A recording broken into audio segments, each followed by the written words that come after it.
श्री शिवाय नमस्तुभ्यम दोस्तों, शिव शक्ति उपाय चैनल में आपका हार्दिक स्वागत है।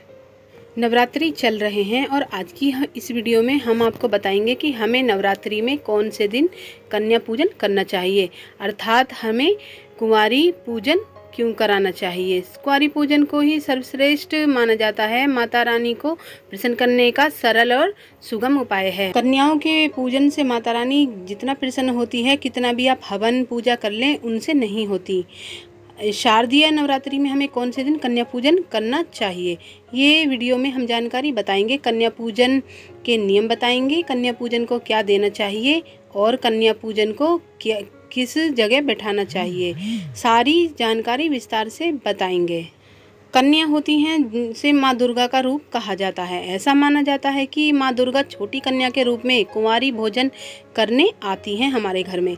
छोटी कन्या को देवी के स्वरूप कहे जाते हैं, इसलिए छोटी कन्या को नवरात्रि में अपशब्द भी नहीं बोलना चाहिए, बल्कि उनके पैर छूने चाहिए, क्योंकि माँ दुर्गा स्वयं साक्षात नहीं आती, बल्कि कन्या रूप में, छोटे बच्चों के रूप में, छोटे बच्चे के शरीर में अंश रूप में हमारे घर में आती हैं, हम सबके घर में आती हैं।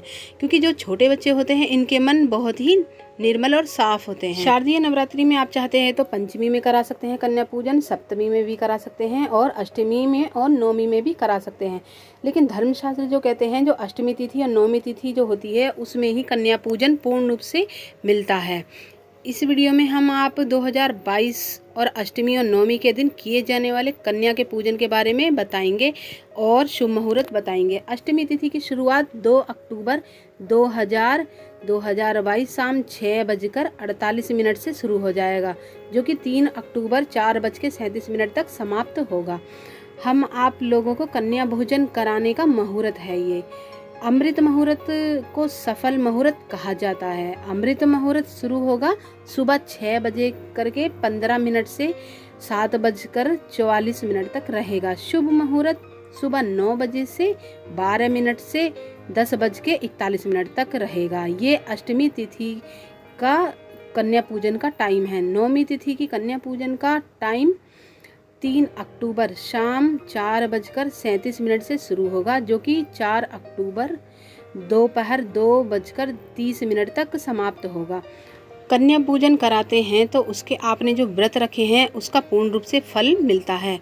आइए इस वीडियो में हम आपको बताते हैं कन्या पूजन करें तो कौन सी बात का विशेष ध्यान रखना चाहिए। तो सर्वप्रथम कन्या पूजन करा रहे हैं आप अपने घर में, तो सर्वप्रथम आप एक बात का विशेष ध्यान रखिए, उनके साथ में एक आपको बटुक जी को जरूर बुलाना चाहिए। बटुक मतलब भैरव का लांगुरिया को जरूर बुलाना चाहिए। उनके साथ में नवदुर्गा के साथ में एक लांगुरिया जरूर बुलाना चाहिए।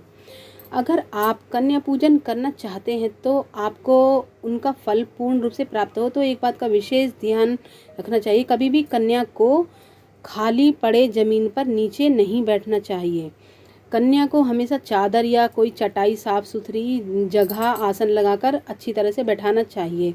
जो कि आप पूजा जो करते हो, कभी फर्श पर बैठकर नहीं करते, तो हमेशा आसन बिछाकर ही उनको कन्याओं को बैठाना चाहिए, क्योंकि कन्या साक्षात देवी का रूप होती हैं। आप कन्याओं के पैर भी धुलवा सकते हो। अगर आप पैर धुलवाते हो कन्याओं के, तो उस पानी को रख लेना और बाद में कन्या पूजन के बाद में पूरे घर में उसे छिड़क देना।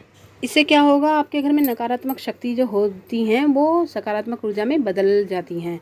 पैर धोने के बाद कन्या को कलावा जरूर बांधना चाहिए, माथे पर तिलक लगाना चाहिए। जितने भी आप माता रानी को जितने भी सामग्री चढ़ाते हैं, 16 प्रकार की, 16 श्रृंगार की, वो सारे श्रृंगार की आप छोटी कन्याओं को आप उन्हें भेंट कर सकते हैं। पूड़ी हलवा आप खिला रहे हैं तो इनके साथ में मालपुआ जरूर खिलाना चाहिए। सीताफल की जो फल जो होती है सब्जी, उसे भी खिलाना चाहिए, बहुत शुभ मानी जाती है खिलानी।